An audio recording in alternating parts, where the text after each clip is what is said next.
स्वागत है फ्रेंड्स आप सभी का आपके अपने यूट्यूब चैनल बीके ब्रजेंद्र पर।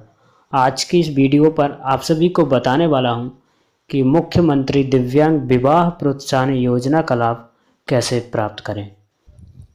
अगर आप भी मुख्यमंत्री दिव्यांग विवाह प्रोत्साहन योजना का लाभ प्राप्त करना चाहते हैं तो आज की इस वीडियो को आप पूरा देख लीजिए।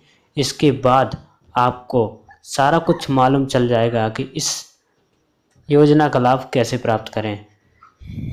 आपकी जानकारी के लिए बताना चाहूँगा, अगर आप दिव्यांग हैं, अगर आप पति पत्नी में से कोई एक दिव्यांग हैं तो आपको 2 लाख रुपए की राशि दी जाएगी। अगर आप पति और पत्नी दोनों दिव्यांग हैं तो आपको 1 लाख रुपए की राशि दी जाएगी। इस राशि को प्राप्त करने के लिए आपको आज की इस वीडियो में बिल्कुल डिटेल्स पूर्वक जानकारी बताने वाला हूं। कहां आवेदन आपको करना है, क्या क्या दस्तावेज इसमें मांगे जाएंगे। सो फ्रेंड्स, ज़्यादा समय ना लेते हुए वीडियो को करते हैं स्टार्ट। आपकी जानकारी के लिए बताना चाहूँगा फ्रेंड्स कि यह योजना मध्य प्रदेश में चलाई जा रही है। मुख्यमंत्री दिव्यांग विवाह प्रोत्साहन योजना मध्य प्रदेश में चलाई जा रही है, जिसमें दिव्यांगजनों को 2 लाख रुपए की राशि दी जाती है। अगर आप अदर स्टेट से हैं तो आपके स्टेट में कुछ और राशि दी जाती होगी, और जो मध्य प्रदेश के हैं, मध्य प्रदेश में 2 लाख रुपए दी जाती है। आगे देख लेते हैं।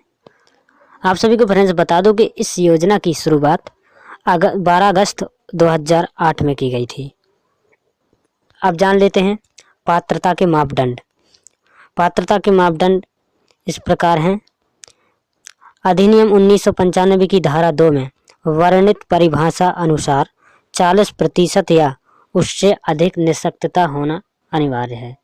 अगर आपकी दिव्यांगता 40% से कम है तो आपको इस योजना का लाभ नहीं दिया जाएगा। अगर आपकी दिव्यांगता 40 से अधिक है या फिर 40 है तो आप इसके लिए फॉर्म अप्लाई कर सकते हैं। आगे देखते हैं। नंबर 2, मध्य प्रदेश का मूल निवासी हो। ठीक है, मध्य प्रदेश का मूल निवासी होना आवश्यक है। और इसके बाद न्यूनतम आयु आवेदक के लिए 21 वर्ष तथा आवेदिका के लिए 18 वर्ष की आयु पूर्ण हो गई हो। ठीक है, जो आवेदिका है उसकी आयु 18 वर्ष पूर्ण हो चुकी हो और आवेदक की आयु 21 वर्ष से कम नहीं होनी चाहिए। विवाह धार्मिक रीति, सामाजिक रीति या सक्षम न्यायालय द्वारा कानूनी रूप से हुआ हो। नंबर 4, आवेदक आवेदिका आयकरदाता ना हो। अगर आप दोनों में से कोई आयकरदाता होगा, सरकार को अगर आप टैक्स भरते होंगे तो आपको इस योजना का लाभ नहीं दिया जाएगा। अगर आप सरकार को कोई टैक्स नहीं भरते हैं, आपकी इतनी इनकम नहीं है कि सरकार को टैक्स भरना पड़े, तो आप इस योजना के लिए एलिजिबल हैं। आगे देखते हैं। आगे देख लेते हैं अन्य शर्तें। निःशक्त विवाह प्रोत्साहन सहायता उनके पूरे जीवन काल में एक बार दी जाएगी। आपको इस योजना का लाभ एक बार दिया जाएगा, चाहे आप एक विवाह करें या फिर 2 विवाह करें। आगे देखते हैं। विधवा विधुर होने की स्थिति में पूर्व सहायता प्राप्त कर लेने की स्थिति में पुनः उसे इस योजना का लाभ नहीं दिया जाएगा, यानी पात्रता नहीं आवेगी। आगे देखते हैं। निःशक्त विवाह प्रोत्साहन योजना का लाभ प्राप्त करने के लिए 40% निःशक्तता होना आवश्यक है। जो दंपति पति पत्नी में से कोई एक निःशक्त है वही आवेदन कर सकता है। दोनों के निःशक्त होने की स्थिति में संयुक्त रूप से आवेदन करना होगा। अगर आप दोनों निःशक्त हैं तो आप एक साथ मिलकर आवेदन कर सकते हैं। ठीक है ना, एक ही जगह से दोनों लोग आवेदन करिएगा एक साथ। आगे देखते हैं। विवाह की पुष्टि हेतु विवाह अधिनियम 1954 के तहत बनाए गए नियम 2008 के तहत विवाह प्रमाण पत्र प्रस्तुत करना होगा। आपको विवाह प्रमाण पत्र प्रस्तुत करना होगा और आपका विवाह रीति रिवाज से होना चाहिए। यदि विवाह धार्मिक सामाजिक रीति रिवाज एवं विधि पूर्वक संपन्न हुआ है तो उसका प्रमाण पत्र अभिकथन पत्र के साथ प्रस्तुत करना होगा। ठीक है ना। आपका जो विवाह है वो रीति रिवाज के साथ होना चाहिए, ठीक है ना। और उसका भी आपको एक प्रमाण पत्र बनवाना होगा और उसको आपको अपने आवेदन के साथ संलग्न करना होगा। आगे देखते हैं। निःशक्त दंपति पति पत्नी यदि दोनों संयुक्त रूप से आवेदन करते हैं तो पति के मूल निवास का स्थान, जहां उसका स्थायी पता, भवन, परिसंपत्ति, भूमि आदि की पुष्टि की पति पत्नी को एक स्थान पर यथा पति के मूल निवास जिले में लाभ दिया जाएगा। अगर आप में से दोनों दिव्यांग हैं, दोनों एक साथ आवेदन करेंगे तो आप पति के स्थान पर करेंगे जहां पर पति का जिला है, उसी जिले से आवेदन करेंगे, ठीक है ना। तभी आपको इसका लाभ मिलेगा, ठीक है।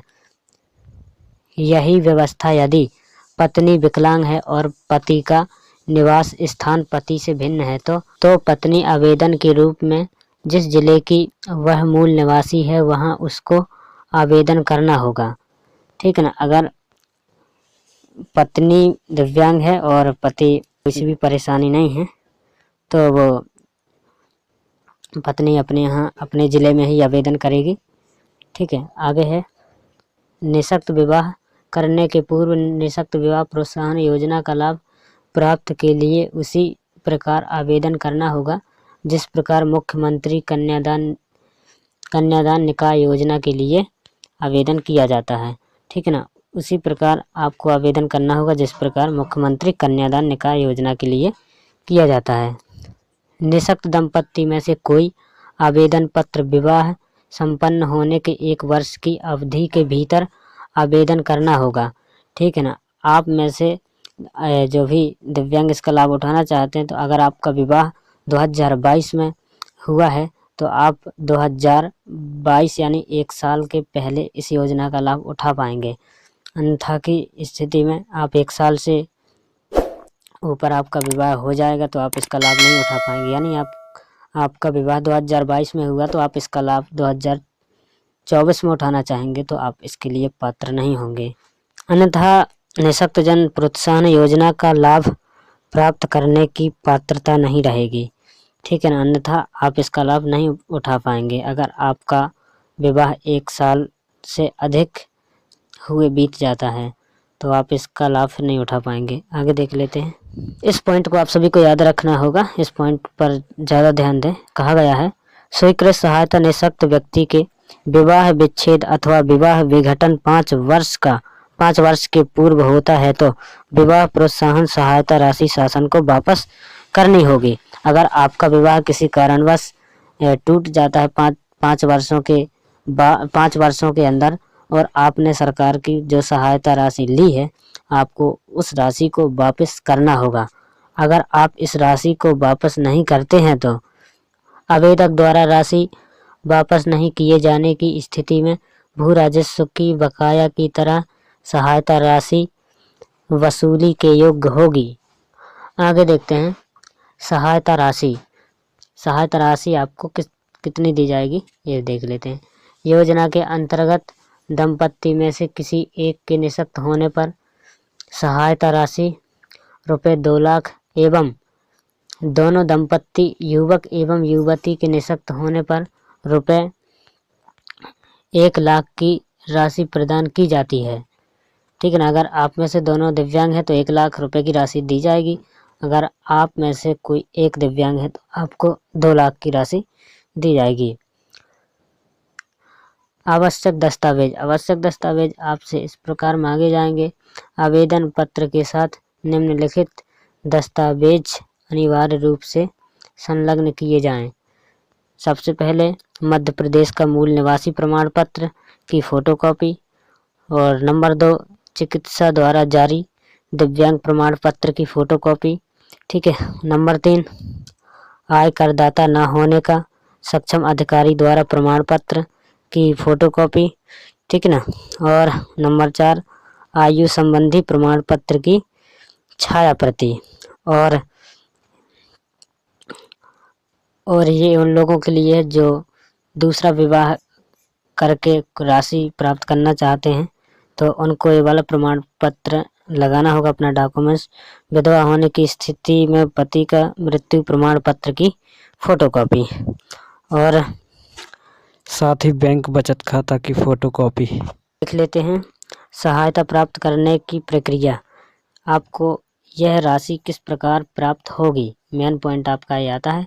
तो आप इसके तहत योजना के अंतर्गत सहायता राशि प्राप्त करने हेतु आवेदक को आवेदन जिले के संयुक्त संचालक, उप संचालक, सामाजिक न्याय एवं निःशक्त जन कल्याण विभाग को निर्धारित प्रपत्र ऑनलाइन या ऑफलाइन आवेदन प्रस्तुत करना होगा। ठीक है।